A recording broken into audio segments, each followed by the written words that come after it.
3 out of 5 judges of the Constitutional Bench of the Supreme Court, headed by the Chief Justice of India, UU Lalit, declared the EWS Reservation as constitutional. The question before the Apex Court was the constitutionality of the amendment providing reservation to the economically weaker section of the society. Hello friends, my name is Dhanisha Beniwal and you are watching Tarun IAS.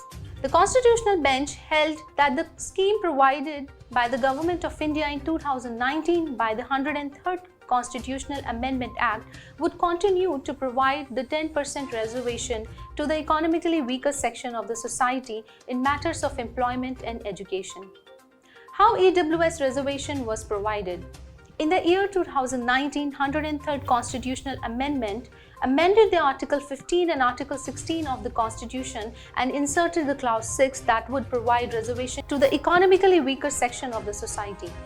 Article 16, Clause 6 empowers the state to provide reservation to the economically weaker section except those mentioned in Clause 4.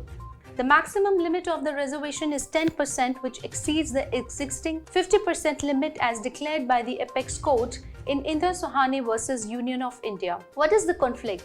An appeal challenging the 103rd Constitutional Amendment was filed in Supreme Court challenging the amendment in the Article 15 and Article 16 of the Constitution. The plea says that it ultraviolates the Constitution. In 2019, 31st of July, the division bench headed by the SA Bobde reserved its judgment.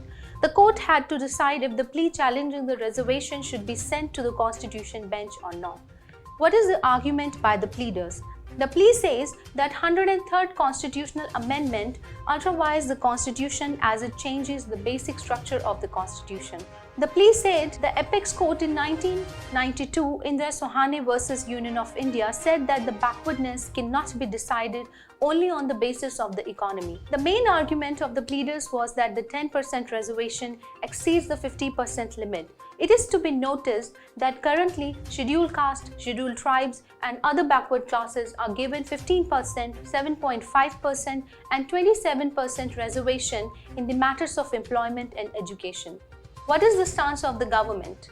The central government argued that the reservation is for the upliftment of the economically weaker section of the society, as this section does not entail benefit from reservation. The government argues that this section constitutes a big part of the country's population. The reservation aims at uplifting the 200 million people who are below poverty line. Thank you so much for watching Tarun IAS. Have a nice day.